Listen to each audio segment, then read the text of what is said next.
Oke, Assalamualaikum warahmatullahi wabarakatuh.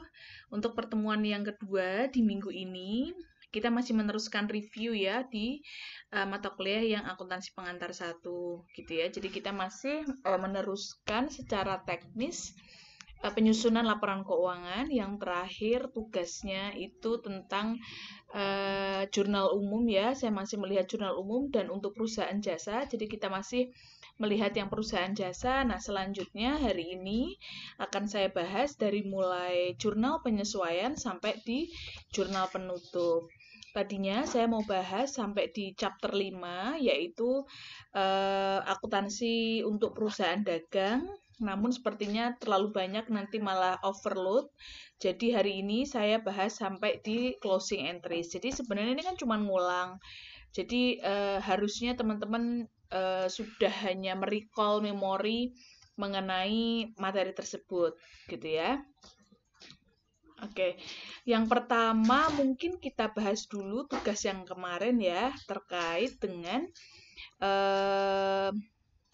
ini sebenarnya saya ambil di buku kalian terkait dengan jurnal umum. Saya mau melihat kemampuan kalian dalam mengerjakan jurnal umum. Yang pertama, ceritanya ini Anita adalah seorang akuntan ya. Jadi orang akuntan, profesi akuntan yang bersertifikat dan memiliki kantor akuntan publik. Jadi punya kantor sendiri yang memberikan jasa akuntansi pelayanan. Ya, selama bulan pertama operasi bisnisnya yaitu Mei tahun 2020, berikut adalah peristiwa dan transaksi yang terjadi di kantor akuntan publik Anita. Nah, untuk itu saya akan buka Excel-nya. Oke, untuk itu kita siapkan dulu lembar jawabnya. Nah, saya kebiasaan untuk membiasakan anak-anak itu selalu di akuntansi itu membuat yang lengkap gitu ya. Jadi mari kita beli nama kebiasaan ya. Ini untuk teman-teman kerjakan nantinya. Kebiasaan untuk kita tuliskan nama perusahaannya. Nah, itu PT apa gitu ya. Kantor akuntan Anita Mei 2020 ya, baru keterangannya ini dokumennya apa? Jurnal umum.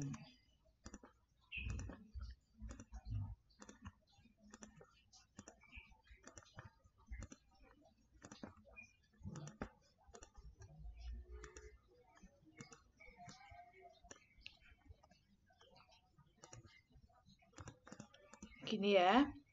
Terus kemudian tanggalnya, berarti kan kita mulai tanggal 1 Mei. Gini ya. Berarti ini 1 Mei. Para pemegang saham menginvestasikan uang sebesar 30.000 euro pada perusahaan. Berarti di perusahaan kan, ini kan kita ngomongin perusahaan, kita ngomongin entitas bisnisnya. Jadi ketika ada yang menyetorkan, menginvestasikan uang, berarti kas kita kan bertambah. Kalau aset bertambah, berarti di debit. Ya, silahkan kalau besok ada yang bertanya kenapa di debit atau masih bingung apa enggak. Kas ya, di debit. Nah, berapa kasnya? 30.000. Oke, ini nanti kita buat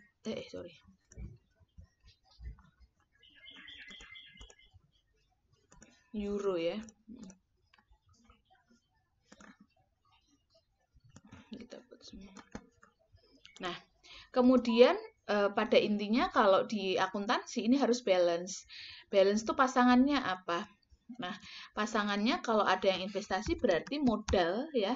Jadi kalau ada orang nyetorkan uang berarti kas perusahaan bertambah, modalnya bertambah. Misalkan ini akunnya apa kemarin? Kas sama modalnya mana ya? Modal saham biasa ya. Kita sesuaikan. Kalau udah ada nama akunnya, kita harus sesuaikan akunnya. Oke, ini tinggal kalau pakai Excel kita samakan seperti ini. Terus tanggal 2. Oke.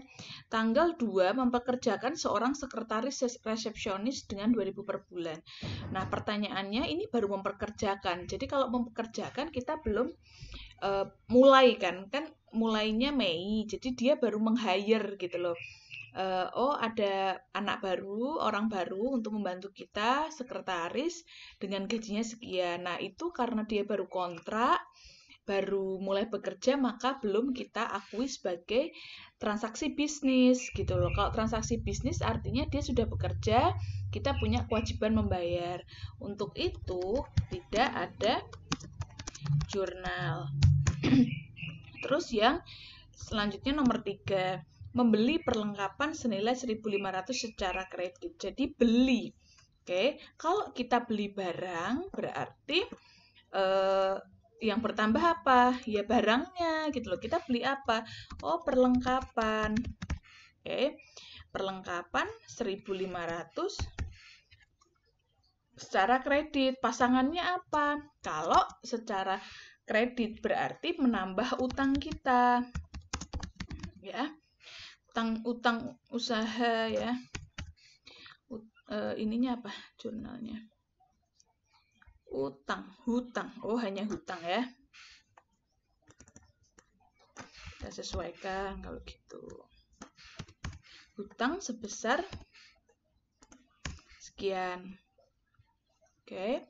Terus, paham ya? Kalau tunai gimana? Ya tinggal ininya uang kita berkurang. Kalau kas tadi bertambah di debit, kalau berkurang berarti di kredit. Jadi utangnya diganti kas. Terus tanggal 7 membayar sewa kantor sebesar 900 secara tunai. Oke, membayar sewa. Berarti kalau kita bayar sewa pasti bayar ya. Kalau bayar pasti kasnya berkurang. Kalau kamu bingung debitnya apa, yang pasti kasnya berkurang dulu di sini kita catat. Kasnya 900. Oke. Oke, kemudian berarti belinya tadi sewa berarti beban sewa. Hanya untuk bulan, ingat keterangannya ini ya, untuk bulan tersebut.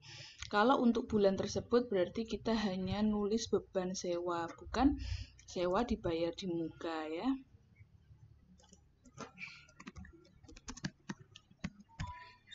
Terus lanjut tanggal 11, menyelesaikan jasa akuntansi dan mengirimkan tagihan ke klien 2.800. Jadi kalau kita sudah menyelesaikan, berarti di sini boleh kita akui sebagai pendapatan. Akunnya apa? Pendapatan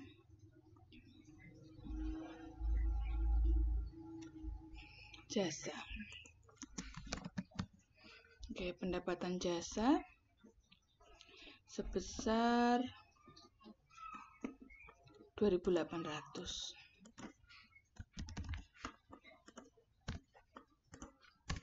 Oke, berarti di sini kalau baru tagihan berarti piutang. Piutangnya apa ya? Piutang usaha. Terus kemudian tanggal 12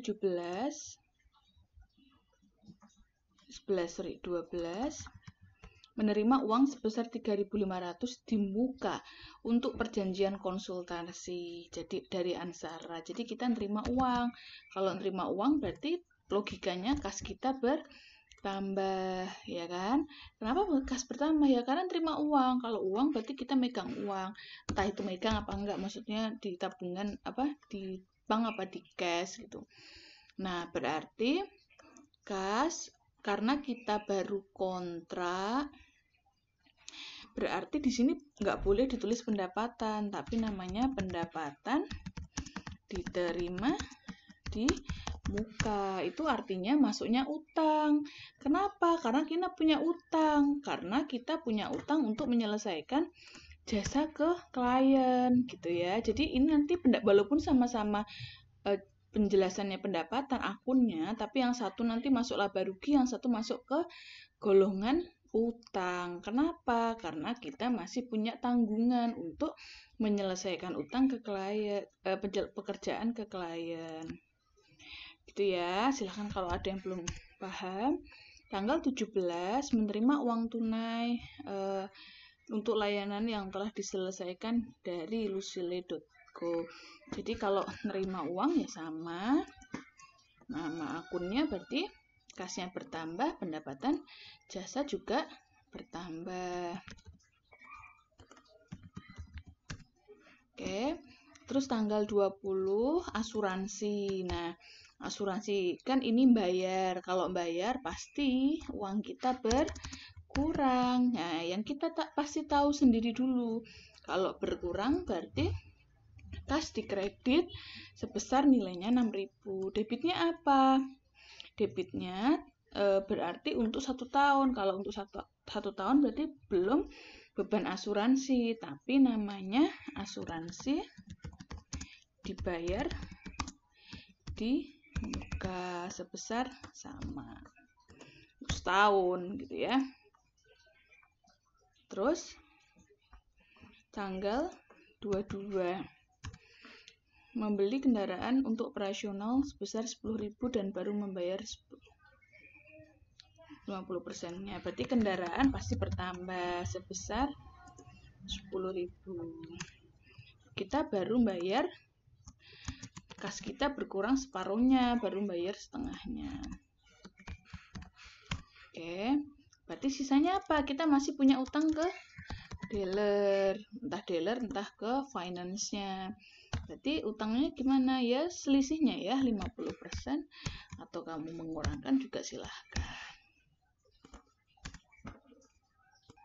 Oke, lanjut tanggal 25 bayar listrik ya. Kalau udah bayar berarti kasnya berkurang pastinya dan beban listriknya bertambah. Kalau beban, ingat bertambah di debit, kemudian kas berkurang sebesar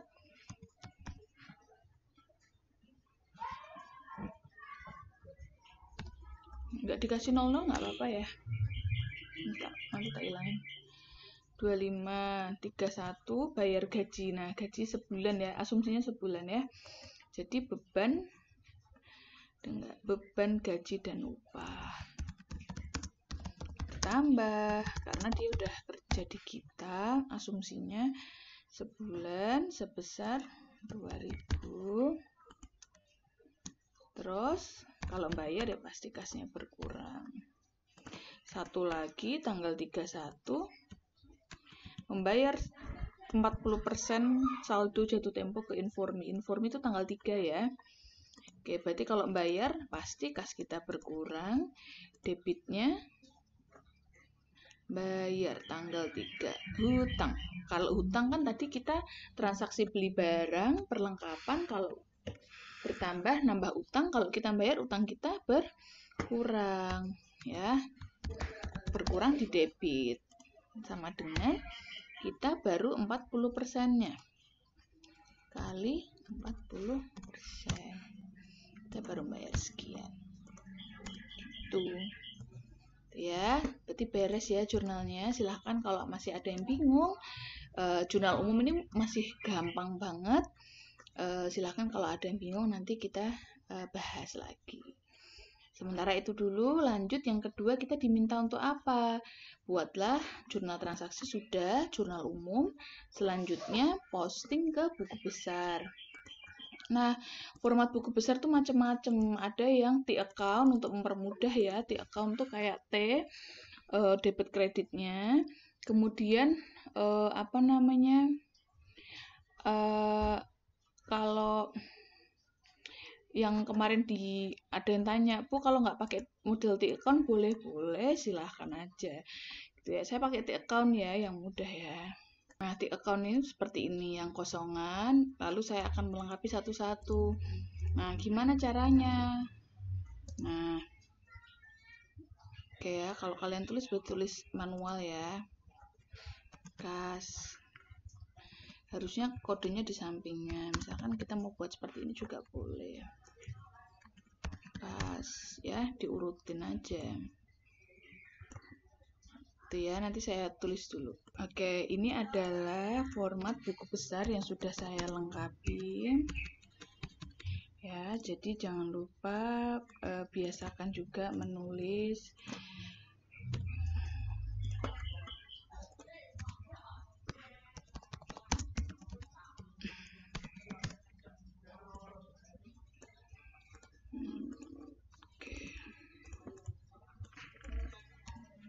terus dari sisi ini kita masukkannya per tanggal ya, kecuali ada saldo awal. Ini karena masih belum ada saldo awal, jadi kita masukkan sesuai dengan transaksinya ya. Jadi yang pertama 1 Mei ya, di debit. Oke, sama dengan, tinggal disama denganin ya kalau ini pakai ini. Terus modal saham karena dikredit,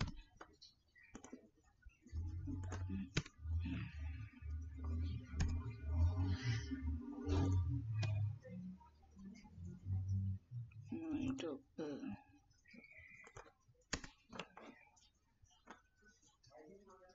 Oke.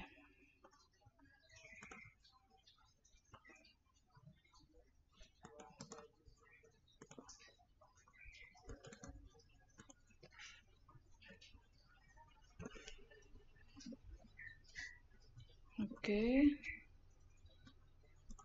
Ya. Terus kalau udah sih biasanya saya centang. Oke, perlengkapan. Oke, gitu ya. Pokoknya kita sama dengankan perlengkapan. Oke, hutang tanggal 3 Mei. Oke.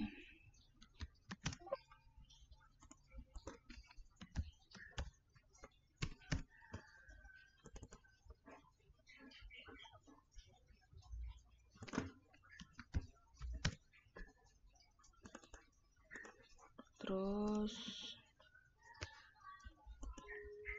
beban sewa ini belum ditulis gas gitu ya, pokoknya kita sesuaikan beban sewa dan gas.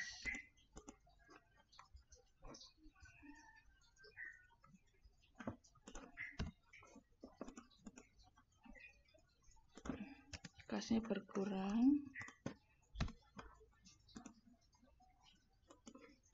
900 tanggal 7 ya. Oke, saya matikan videonya aja dulu. Oke, setelah saya tulis semuanya, berarti kita akan jumlah saldo masing-masing gitu ya. Kalau logikanya saldo ini begini ya, tulis saldo sama dengan kalau dia bersaldo kas, berarti kita jumlahkan yang kas dulu dikurangi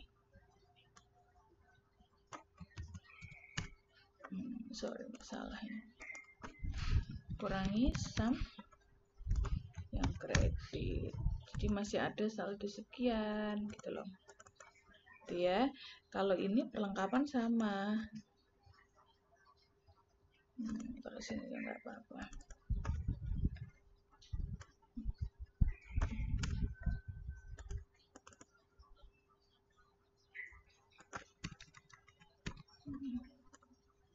Ya, kita buat formulanya juga boleh gitu ya. Kalau memang nggak ada perubahan ya sebenarnya sama, cuman kalau kita mau buat yang lebih ininya tuh tinggal menyesuaikan ya. Saldonya 0 0.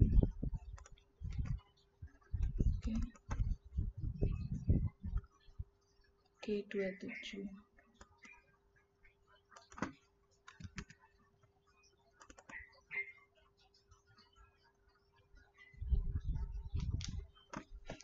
Oh, salah, hutang ini di kredit ya. Nah, ini yang harus hati-hati kayak gini nih. Balik.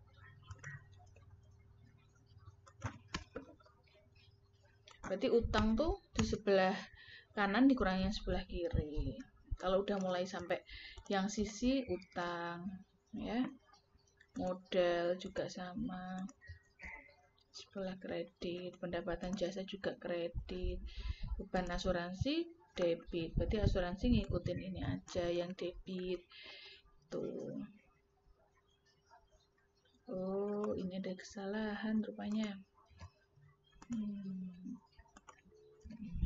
Oke. Double-nya 3 kali.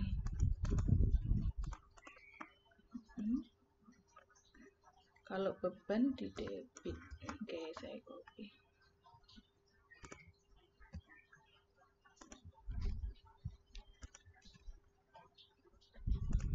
Oke. Selesai saldonya. Sekarang kita coba cek soal yang selanjutnya itu diminta untuk neraca saldo. Nah, neraca saldo ini bisa berbagai bentuk ya, jadi bisa terpisah, bisa dalam worksheet gitu ya. Kalau ini kemarin diminta terpisah, ya udah kita buat terpisah aja. Nah, kalau terpisah berarti kayak gini kan, seperti tadi ya, tetap ada nama kantornya,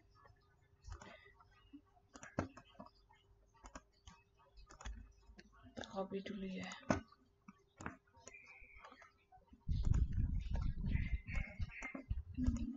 Oke.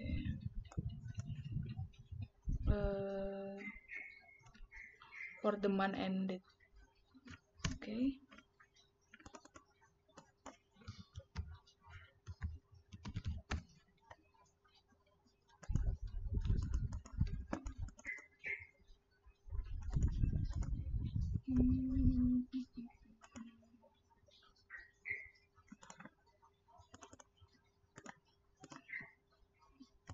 Oke. Neraca saldo atau trial balance. Itu ya. Nah, ini bisa kita lanjutkan besok di worksheet. Jadi kalau ini harusnya nanti di sini kita kasih keterangan kode akun kita. 1, 112, 125 dan seterusnya ya. Nanti kita tambahkan. Kalau dari saya intinya ngikutin saldonya debit apa kredit, kalian harus paham dulu saldonya. Pada intinya dibuka lagi AP1-nya. Kalau aset di debit, utang di kredit, modal di kredit, beban di debit, pendapatan di kredit. Jadi jumlahnya sekian kalau saya. Coba nanti kita koreksi kalau ada saya yang salah gitu ya. Oke, terima kasih. Saya coba cek di sini, semoga hasilnya sama. Jumlah debitnya berapa ya?